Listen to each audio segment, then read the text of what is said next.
Jeff Gaduk from Leisure Group Travel live here at USTA 2011 in Marco Island. With me is Lisa Simon from NTA. Lisa, how you doing? I'm doing great, Jeff. It's great to see you as usual. Well, good. It's nice to see you as well, and it's a fun location out here by the beach, and got my sneakers a little bit sandy last night at the evening event. It's a great place to be in December. Yeah, exactly.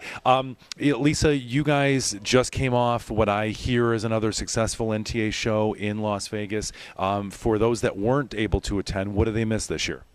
Oh my gosh. I think what they missed most was a really positive outlook for 2012. The appointments were terrific. That's what it's all about, really, is making sure that they do good business. But we introduced a few things at this show. We had our first faith-based Tourism Leaders Forum, brought together 70 people who are actually involved in the industry to talk about their challenges and trends that they're seeing. We also introduced a Hispanic initiative with ASTA, the American Society of Travel Agents. We'll be working together on an education and research program to introduce the Hispanic market and how to access the Hispanic market to our members of both organizations. That brings up a good point. I don't know that there's any other association in this industry that is as active as NTA in developing these alliances and partnerships.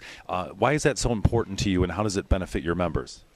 Well, our board of directors a few years ago said, you know what, our members are so diverse, and we can't do everything to meet all of their special interest needs. So what we can do is try to create the best platform for business-to-business opportunities for them, but embrace partnerships with other industries and associations that have the expertise in those areas that can bring that to our members. Okay. And I think that makes all the sense in the world, because knowing many of the NTA operators, I don't want to use the vernacular all over the board, but there is such a diversity in membership, inbound, outbound, senior tours, student tours. So I applaud you on those efforts. So you mentioned religious travel as well. WRTA went through some changes with the bankruptcy, and I know that Kevin is now working with you in developing the Faith Travel Initiative. I understand you're taking baby steps there, but it's a very important marketplace. So talk a little bit about your goals and maybe what the next steps are. Well, when we got involved with Kevin Wright, he really educated us about the faith-based market. And when we started looking at our members and did some research on our tour operator members, we found 40% of our operators were already in the business, already developing products specific to faith-based. That said a lot to us. We really realized that it was bigger than what we even imagined, sure, and that we needed to do more for them.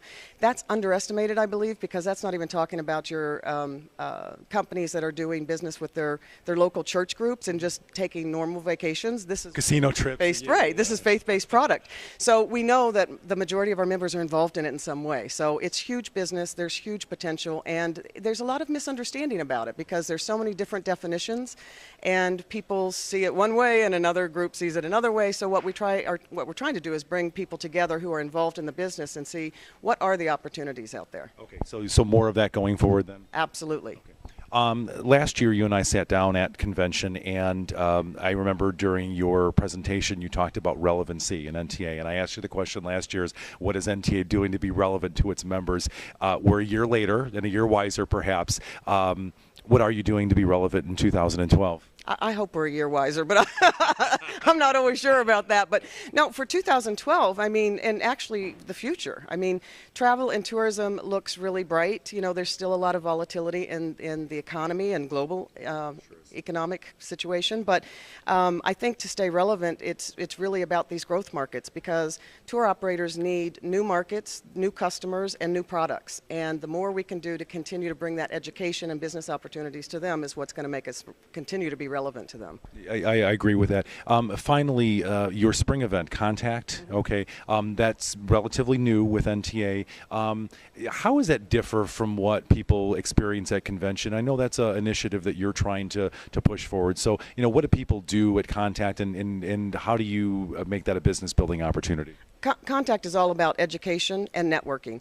And at the convention, the tour operators are in business appointments almost the entire time. Sure. They don't have the opportunity to get out and really do the education that we provide.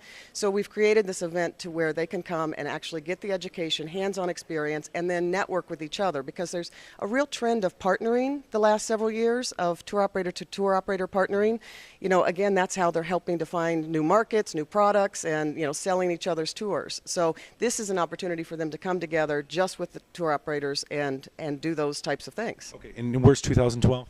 2012 is in San Diego. Oh, very nice. You know, Rhode Island really set a very high bar, but San Diego, I mean, it's a great destination. I know they'll do a fantastic job. Okay, and that information's on ntaonline.com? It is, ntaonline.com. Okay, well, thanks so much, Lisa. Always great to see you. Thanks, Jeff. Okay, take care.